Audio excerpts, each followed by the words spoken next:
It's Thursday, January 6th, 2011. I'm Kevin McShann, and this is the McShann Sports Beat Report.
Rodriguez is out as head football coach at the University of Michigan. The school confirmed Wednesday that Rodriguez had been let go after meetings between the coach, athletic director Dave Brandon Tuesday and earlier Wednesday. His final record in his 3 seasons in Ann Arbor, 15-22, just 1-11 against ranked teams and 0-6 against rivals Ohio State and Michigan State. He was 6-18 in Big Ten play and only 11-11 at home. His first and only bowl appearance with the Wolverines came this season, a 38-point loss to Mississippi State in the Gator Bowl, the worst bowl loss in school history. In addition to the lack of success on the field, Rodriguez's tenure at Michigan will leave behind stains of NCAA violations. Rodriguez and Michigan were found to have violated limits on practice and training time, landing the school on probation for 3 years. Rodriguez was the head coach at West Virginia when he took the Michigan job in 2007. The school can buy out the remaining 3 years of his contract for $2.5 million. Jack Briggs, The Associated Press. Success is never final. However, failure has the ability to be fatal. For Rich Rodriguez and the Michigan Wolverines, their partnership was doomed to fail from the start. Rodriguez never received the backing or support necessary you need to succeed in a prestigious program such as Michigan. On Wednesday, athletic director David Brandon pulled the plug on Rodriguez, ending his dreadfully awful 3-year stint pacing the sidelines for the Maize and Blue. Brandon met with reporters on Wednesday morning to discuss why he ultimately decided to terminate Rodriguez, whether he believes Stanford coach and Michigan alum Jim Harbaugh is destined to return to coach's alma mater, or whether he's headed to the NFL and the future of Michigan football and where it goes from here. Good afternoon. Yesterday I met with Rich Rodriguez for several hours and conducted a thorough review of our football program. I had prepared my evaluation of the program fundamentally examining the following performance measures: performance in competition, recruiting and retention, academic performance, leadership, university image as it relates to our players, and university image as it relates to our coaches. Rich and I agreed at the start of the meeting that we would have an open, honest, and direct exchange on all of the issues connected to these performance measures. We agreed that this meeting would not conclude with any specific go-forward decisions or conclusions. I wanted the opportunity to reflect on the meeting and take the evening to reflect on the conversations that we had, and we agreed that we would get back together today to further discuss any next steps. It was a professional, helpful meeting that afforded me the opportunity to review the entire program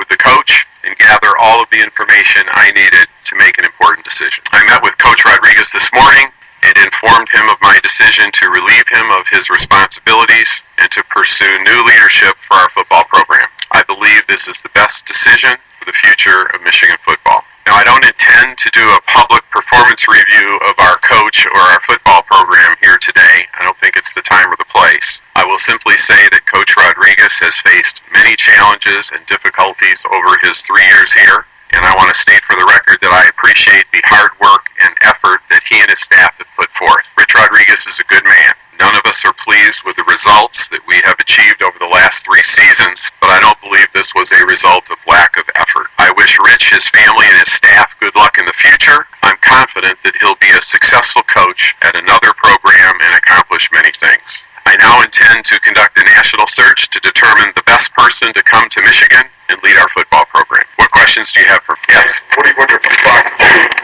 What about the future now? You have a short list on you right now, I'm assuming, and how short is that list? Well, certainly I've given some thought to this and tried to do some planning around it, but knowing that this decision is very fresh, I have a lot of work to do.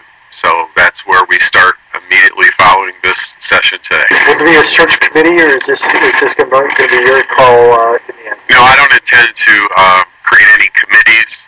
Certainly there are people out there that are close to the program whose judgment and whose experience I value, and all of them have constantly, since I got this job in March, reached out and made their advice available, and so I'm sure there's no lack of advice in this job. But certainly it's my job to pick out those folks who give me the best advice and can help me make the best decision for Michigan football. Given certain experience, recruiting, and things coming up, how quickly do you need to get a new coach in place?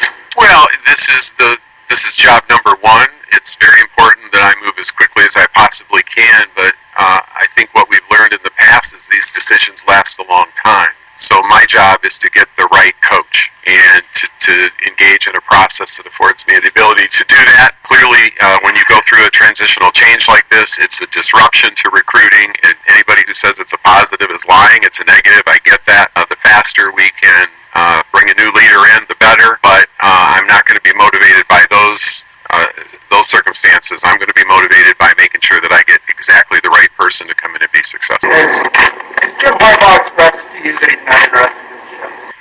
There's been a lot of Jim Harbaugh noise out there, and I'm not deaf to hearing it. Jim has a lot of contacts with this program. The Harbaugh family does.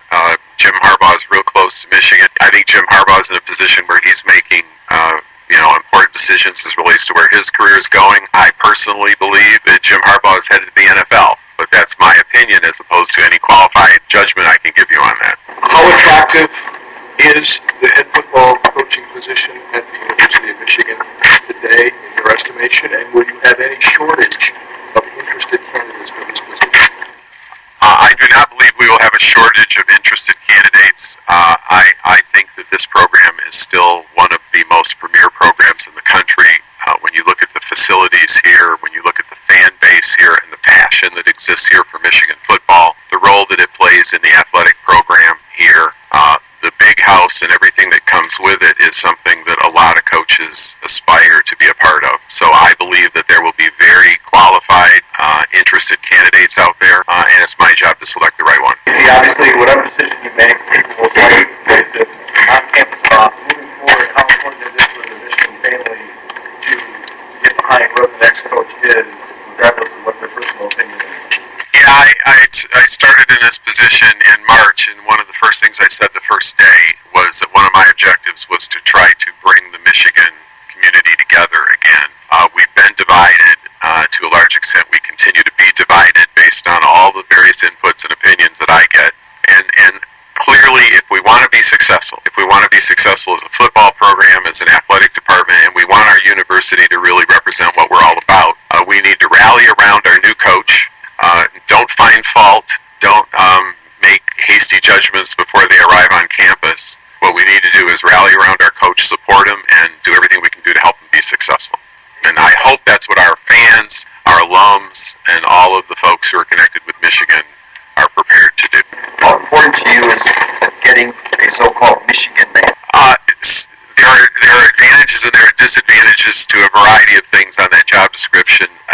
Whether it's a Michigan man, quote unquote, or not, what clearly is important is that whoever it is has a clear understanding of what Michigan is all about. And this is a unique place. It creates unique challenges. It also provides unique opportunities. And what I know and believe is that whoever comes into this job has to understand that clearly and be well suited for it. ESPN's college football analyst Jesse Palmer and Michigan alumnus Desmond Howard discuss possible candidates to fill the Michigan coaching vacancy and whether or not it has to be filled by a quote-unquote Michigan man. At the risk of sounding harsh, Rich Rodriguez just became irrelevant at Michigan. That is in the past, and now we look forward. Des, I begin with you. How important will it be for Michigan to mitigate finding a Michigan man with also finding the right qualified coach for this position? Well, it's more important to find the right qualified coach. There's no doubt about that. I think you just saw Dave Brandon's press conference, and the Michigan man moniker, I think, is just being overblown. It's being used too much. It just so happens that some of the more qualified coaches right now happen to go through the Michigan program. Trust me, if Jim Harbaugh would have played quarterback at Minnesota, no one would be saying, okay, he's not qualified because he's not a Michigan man, he's a Gopher. That's ridiculous. It just so happens that a guy like Les Miles, who coached at Michigan, is one of the better coaches in college football right now. Another guy whose name is being mentioned because what he's done at San Diego State, a lot of people respect what he's been able to accomplish as a head coach, is Brady Hoke. He happened to coach at Michigan before. But there are other candidates out there who don't have any ties to the University of Michigan. So there are going to be qualified guys, whether they're quote-unquote Michigan guys or not. But that moniker, to me, is just overblown. Des, I agree. I think Michigan has to go after the best coach available. And in the last 3 years, Michigan 1-13 against the 5 best teams in the Big Ten. That's Ohio State, Penn State, Michigan State, Wisconsin, and Iowa. It does not matter what type of offense the next coach runs. It doesn't matter whether or not the next coach was a player or a coach at Michigan. Michigan needs the best coach available. Take a look at Nick Saban at Alabama, Urban Meyer when he was at Florida, Pete Carroll when he was at USC, Bob Stoops at Oklahoma, Mac Brown at Texas. None of those 5 head coaches had any ties to their schools, yet we're talking about 5 coaches and a combined 7 BCS national championships. If you're Michigan, you believe you have the resources to go out and find the guy, like Dave Brandon says, that understands what Michigan is all about. You might have to open up your checkbook a little bit, but go get the guy, get the best available guy that gives you the opportunity to be competitive again inside the Big Ten Conference and on the national stage. Understanding the culture is all well and good, but you want to win ball games. Exactly. That's ultimately the most important thing. To draw the conclusion that the partnership between the Wolverines and Rich Rodriguez wasn't a match made in heaven wouldn't be a stretch. This marriage was like oil and water. It simply didn't mix well. There were several reasons why Rodriguez failed at Michigan, from the NCAA violations to his brash and arrogant attitude to accept or even embrace the Michigan culture or way of life, ultimately led to his demise. With that in mind, Rich Rodriguez is an outstanding football coach. His resume has stood the test of time, and I'm sure he'll land on his feet at another institution. As for Brandon, his job now becomes singular. He has to find the right man for Michigan, because the Rich Rodriguez chapter in Michigan Wolverines football is now officially closed. Kevin McShann, Sports Beat, reports.